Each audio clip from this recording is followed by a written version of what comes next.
Hey there, math moment makers. We've all been there before. You know, we're working with our students and we find that students just don't have that sense of number. Maybe they don't know their math facts.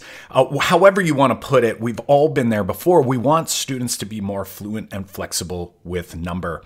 In today's video, we're going to talk about how we can do this and how we can get closer to building that fluency each and every day. And we're going to do it through a particular lesson around a big idea that isn't necessarily related to number sense and flexibility, but we're going to show how we can emerge it. Which concept is that, and how are we going to go about that? Well, you'll see on the other side of this quick little intro. Stick around.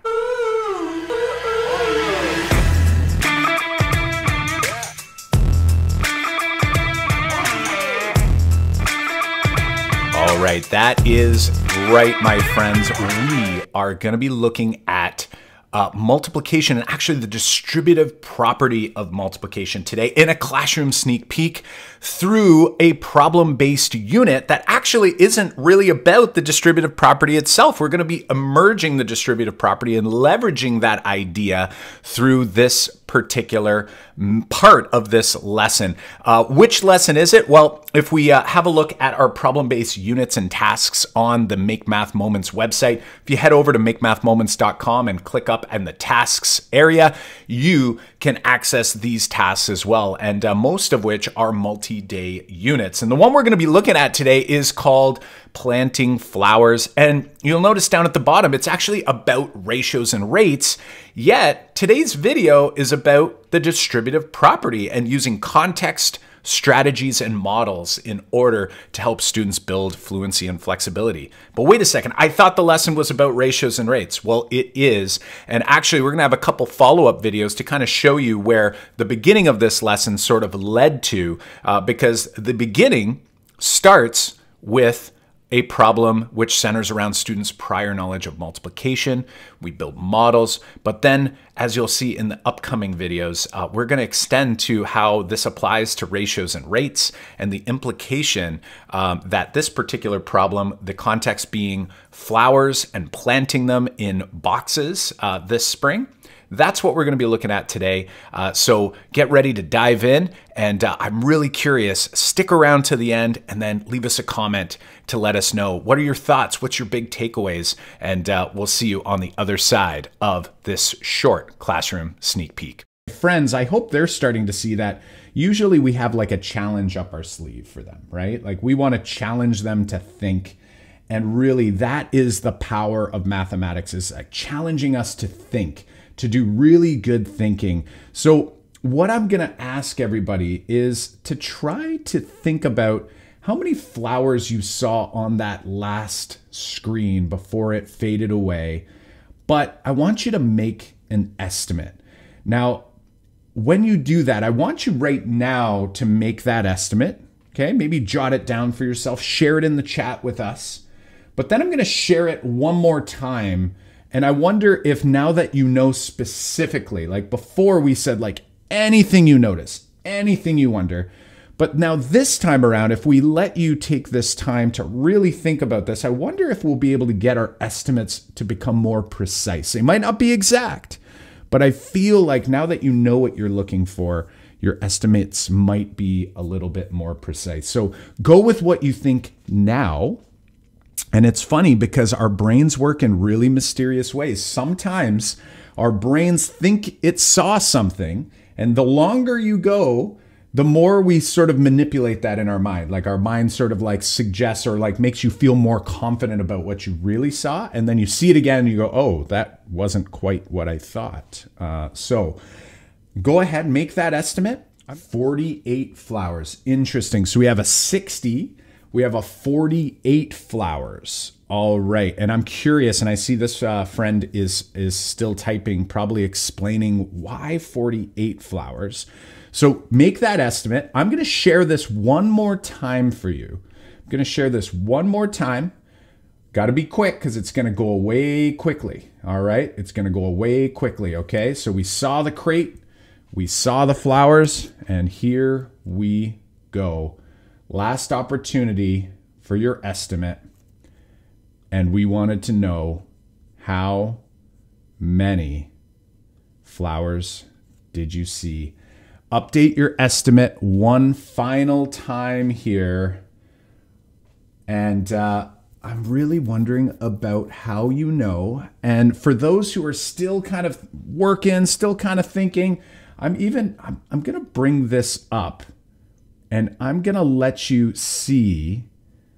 I'm going to let you see those flowers and think. But now I want you, it's like you got to take a stand almost. It's like you have to like, almost like in your mind, it's like, okay, I've got to commit to I saw this. And because of that, I believe this is the number of flowers. And we forgot to say it, but I hope you know this by now. We've been together here for a couple weeks now. That no calculators, okay? We're really not interested in knowing, like the number of flowers is not as interesting to us as how you went about your solution. That to me is so interesting. And I'm super curious to hear what you were thinking and how you did it.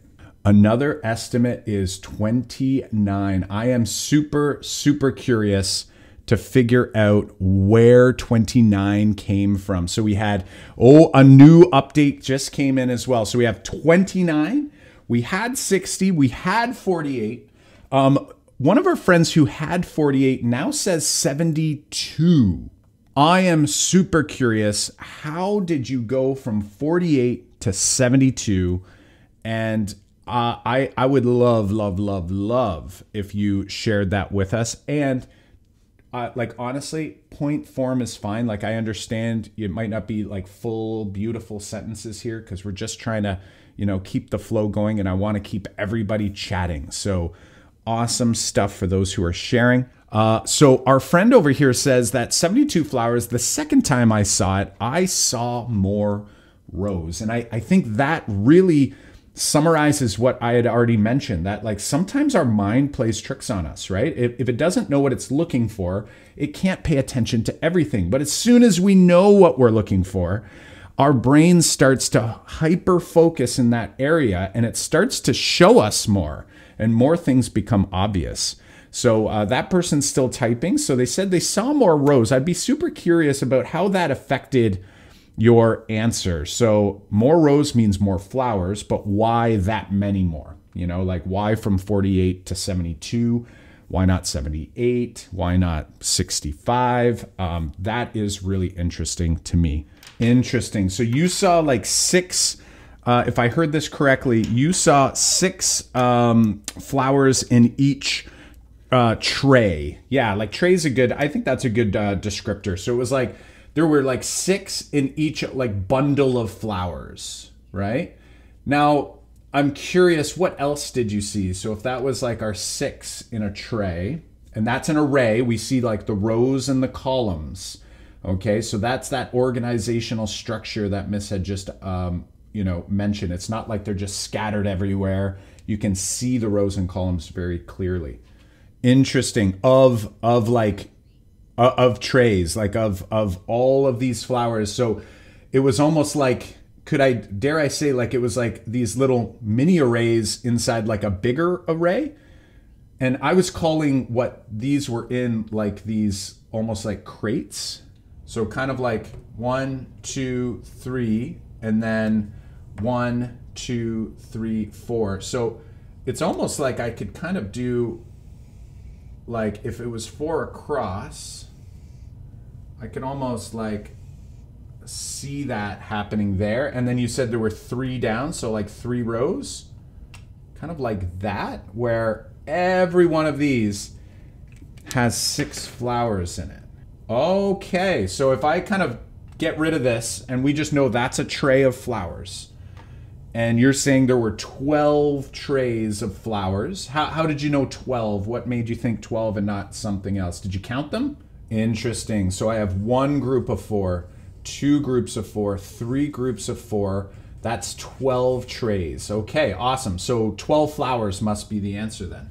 Oh, that's right. That is right. So there was 6 flowers in every tray. I'm wondering, this feels hard to me because I want to clarify. We also said no calculators, right? I'm wondering, maybe we need to give our friends some time to think about like, what are some, we'll call them maybe creative or maybe like clever ways that you could come up with the total number of flowers. And I'm going to argue that there's probably like more than one that you could use. So I wonder if you just go with your first instinct first and, you know, figure out the number of flowers. But then I want you to think about a second strategy, like a way you could have done it a different way that maybe is like, you know, could be maybe a little bit easier or more efficient. And I'm really curious if you share it with us back. What do you say we give our friends some time? We've got a lot of good information here to think about, okay? So we have our crates or our trays. Each tray has 6 flowers in it. You can almost envision it if you really want to, or if you need this, you know, this visual is like almost like we have like those 6 flowers in each of these trays. And I'm curious what we'll come back with, see if we can get more precise, a more precise number of flowers. What do you say? All right, my friends, 3 minutes is coming up on that timer. You know what to do. Make sure if you are done and you are ready, like you feel super confident, you should be committing this time, the extra time, to explaining your thinking into the chat. So take that time, you put it to use. Remember, this is all about growing your brain, so take advantage of the opportunity. All right, my friends, we've got some super, super awesome strategies being shared out as we speak. It is never too late to share your thinking. Okay, this one's pretty cool. This one is really cool. This person says, I got 72, and how I got the answer was a nice use of the semicolon, by the way, my friend. I'm just gonna like throw that out there. They had a nice use of the semicolon. I took 6 and multiplied it by 4. And then they didn't necessarily explain why they did that, but I'm gonna throw this out there and maybe we can get some emojis if people see my thinking, and hopefully it aligns with this particular person's thinking. They said they took 6, so I'm guessing that they mean this 6 right here, or like one of these, right? It doesn't really matter which one, but I'm gonna pick this one because I already have it highlighted. And they said I multiplied it by 4. And when I look at my model, and like this is what makes modeling so helpful, is that by modeling, and this was Miss who sort of got me to think in the array, I have this like great map that I can use to help me make sense of someone's thinking. So this person says, I multiplied it by 4, and right away I notice that there's 4 boxes here, or 4 trays. And if each tray has 6 in it, to me, I'm guessing that they mean that, you know what, this entire thing, they said 6 times 4 is 24 flowers. So in essence, what they're saying is like, well, I know that this one row has 24 flowers in it. That also means I know this row has 24 in it, and this row has 24 in it. And they said I multiplied that by 2 to get 48. So I think what they did is they took this 24, and then they multiplied it by 2 to take care of these 2 rows, which was 48. Whoa, so we had 24 in this row. And then they said, you know what? If I multiply that by 2, I'm gonna get 48 in total. So 48 for this whole thing. And then they added another 24 right here in order to get a total of 72. So this 48 plus the 24 was 72. Throw me some emojis, and actually you're not even sending me the emojis, you're sending this person the emojis. Let them know, do you see that thinking? Maybe it wasn't your thinking, maybe it wasn't the way you did it, but if you see that thinking, you're like, that makes sense. Remember, it's all about convincing. Are you convinced that using that strategy would make you go, yep, there's 72. Feel good. Lots of love out there. It's a Valentine's Day love fest here. I love it. 1, 2, 3 of them, which essentially is what happened here. They just did it in 2 chunks. So they did 2 trays, and then they added a third tray. Whereas you're telling me this student you're describing said, if I just take this and multiply it by 3, now for some students, that might not be super easy or convenient, but I'm wondering how might someone, if they wanted to multiply 24 by 3, how might that be easier than maybe it seems at first? Like I have 24, like 3 groups. Okay, tell me what that means for someone who's like, whoa, I'm new here. What are you talking about? Okay, so you're saying like 24 is the same as 20 plus 4. Like when I see it that way, that feels like more manageable to me, right? Because now it's like 2 mini problems. I'm gonna, not to scare anyone, because you may or may not have used this before, but like, I'm gonna just keep these together. I'm gonna group them. Anytime I use brackets is just a way to kind of keep things together for organization's sake. And I'm just gonna bring this friend down here.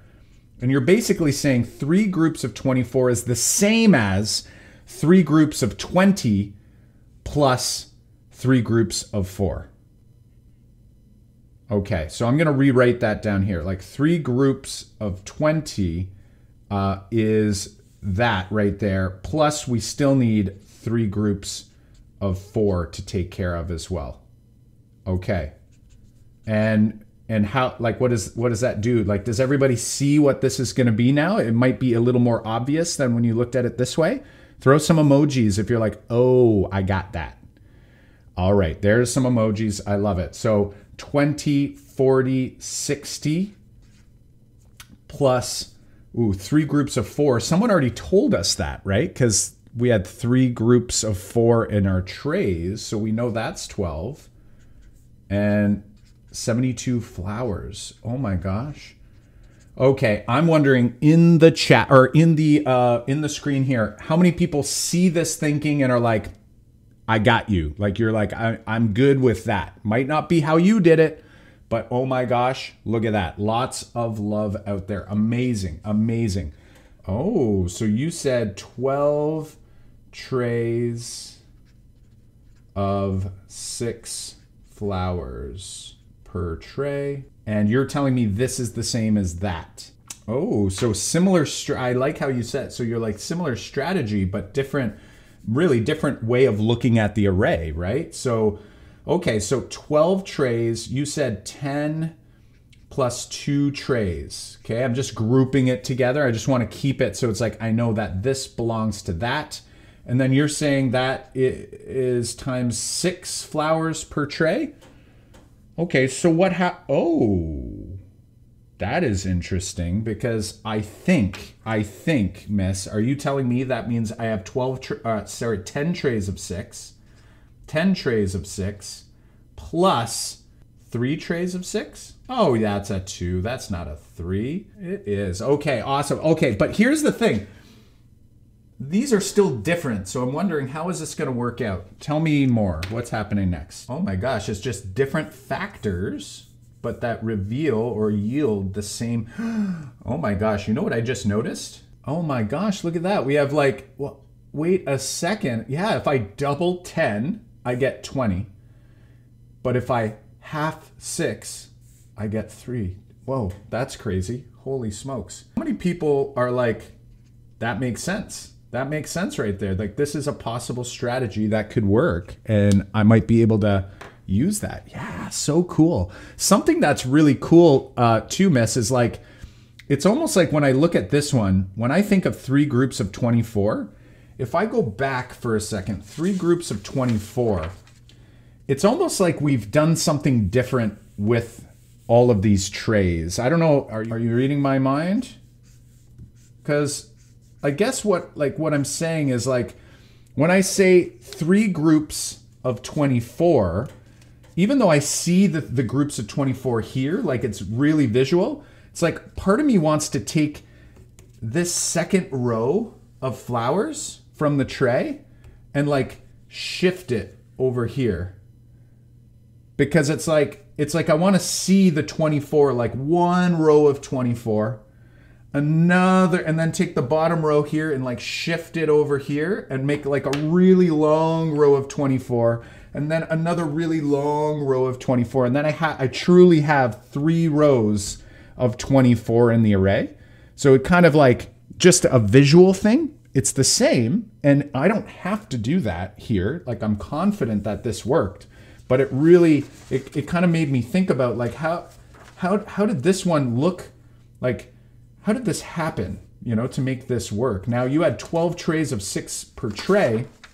You kind of looked at it a little bit differently with your 12 trays of 6 flowers per tray. You're like, wait a second, you could probably do the same thing, eh? And just rearrange it this way and have all of your trays so you see the 10 and the 6, or the 12 and the 6. Whoa, that is pretty cool. Multiplication is a pretty magical thing. I never realized how magical it was until I started teaching for a really long time. And now I'm like, I wish I knew all this stuff when I was in grade 5 and 6. 3 by 4. So they said, I notice it's 3 by 4. And they knew 6 times 4. So they knew 6 times 4 is 24. So they doubled the number of rows to get like more than you needed. And then they halved the number of times they used it. That's a pretty cool strategy. All right. Where do we go next? First off, one thing I do want to do, first of all, let's just confirm how many flowers we had. Okay. However you chose to get there is totally up to you. All right. But there are 72, so awesome. Get some emojis going for there being 72 flowers, but here's the problem. So there you have it. We had a classroom sneak peek where we were getting ourselves ready to explore deeply into ratios and rates. If you want to see more of that, get ready for the next video, which will be coming out next week, where we'll show the implication that division, partitive division in particular, has on ratios, and how this could be helpful for us to not only build our fluency and flexibility, but also just our general understanding of proportional relationships and multiplicative thinking. So from today, I hope you saw that we are leveraging context, and you'll notice that as a means in order to get to the next place in our journey, ratios and rates, we were exploring what we already know, which is multiplication, and you'll see in future videos, division, in order to continue building our fluency and flexibility. Now, if I think back to how I used to teach ratios and rates, I would tell them what a ratio is or what a rate is, and then we'd grab our calculator and we'd follow a procedure. And then I would wonder, why do students not have any fact fluency? And the reality is that each and every single day we have an opportunity for students to estimate, to build on their additive and multiplicative thinking. In particular, multiplicative thinking is so important through the use of context here, flowers and planting flowers, strategies that they bring to the table to figure out where they are along the continuum of learning, and mathematical models that they can use as a tool for thinking, as well as a tool to represent their thinking in order to convince other people of their thinking. And by doing this, students start to notice behaviors of mathematics that they can apply in other situations in order to help them become better problem solvers. So for today, we were focusing in on how we can draw out the distributive property, because a lot of students are using these strategies. We as the facilitator need to bring it to the forefront and let them know what is it that they're doing here, and does it always work, or when does it work, or when doesn't it work? These are the parts that our role, this is the important part of our role as the teacher. It's not to tell them what distributive property is or how to multiply into a bracket.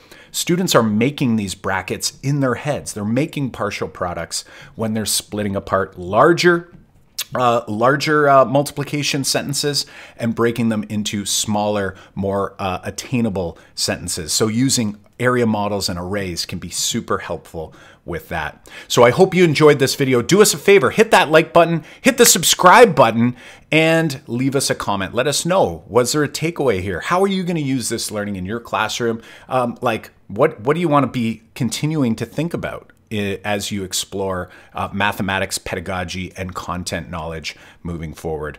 All right, Math Moment Makers, you're awesome, and we will see you in the next video on our Make Math Moments YouTube channel. See you soon.